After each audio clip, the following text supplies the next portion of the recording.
በስመ አብ ወወልድ ወመንፈስ ቅዱስ አሐዱ አምላክ አሜን። የተወደዳችሁ የተከበራችሁ ኢትዮጵያውያንና ኤርትራውያን በመላው ዓለም የምትኖሩ ምዕመናን በሙሉ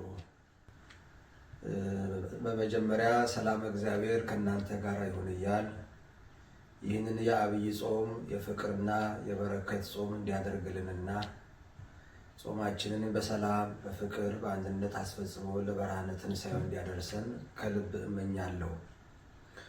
ዛሬ የማስተላልፈው መልእክት በዚሁ በዋሽንግተን ዲሲ ሀገረ ስብከት በሜሪላንድ ግዛት የምትገኘዋ የሆህተ ምስራቅ ቅድስት ኪዳነ ምሕረት ቤተ ክርስቲያን የራሷ ህንፃ ትልቅ ቦታ እንደገዛች ከዚህ ቀደም ሁላችሁም ሰምታችኋል፣ አይታችኋል።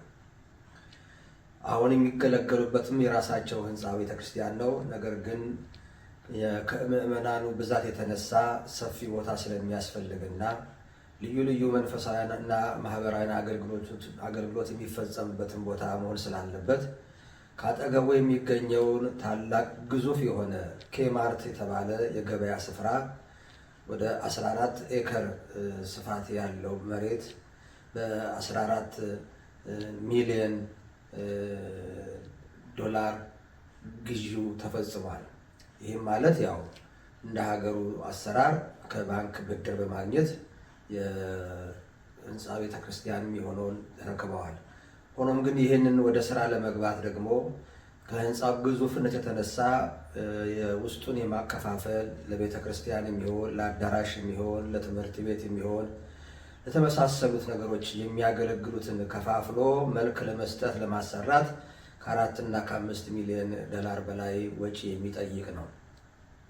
ይህንን ለማስፈጸም በመላ ዓለም ያላችሁ ምዕመናን ሁሉ የዚህ በረከት ተሳታፊዎች እንድትሆኑ የቤተ ክርስቲያኑ አስተዳደር በማርች 21 እና 22 የፊታችን ቅዳሜና እሑድ ማለት ነው በኦንላይን የገንዘብ ማሰባሰብ ፕሮግራም አዘጋጅቷል።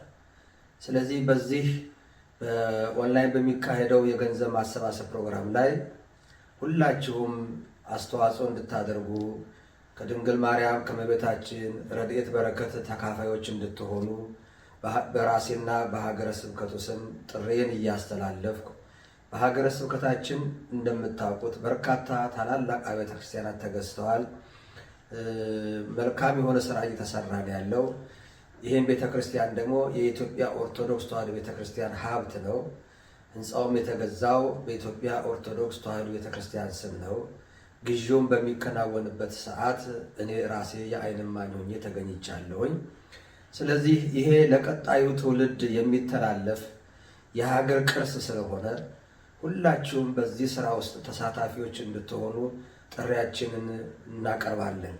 ስለዚህ አሁንም ብዙ ወጪ እንዳለባችሁ፣ ብዙ ቦታ ላይ የእናንተ እጅ እንደሚጠበቅ፣ በየትኛውም ዓለም ያላችሁት ሁሉ ብዙ በጎ ስራዎች ላይ እንደምትሳተፉ እናውቃለን። ነገር ግን ይሄም ደግሞ ከበረከት ስራዎች አንዱ ነውና በዚህም የኪዳነ ምሕረት ህንፃ ቤተክርስቲያን ግዢ ላይ የራሳችሁን አሻራ እንድታኖሩ ጥሪያችንን እያቀረብን እግዚአብሔር አምላክ ለእናንተም የምትሰጡት አያሳጣችሁ፣ የያዛችሁት ይባረክ፣ ምኞታችሁ ሁሉ ይፈጸም።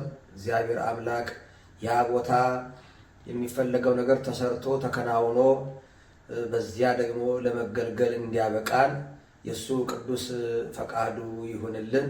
እግዚአብሔር አምላክ ስጦታችሁን ሁሉ በብሩህ ገጽ ይቀበልላችሁ፣ በረከቱን ጸጋውን ያብዛላችሁ። አሜን።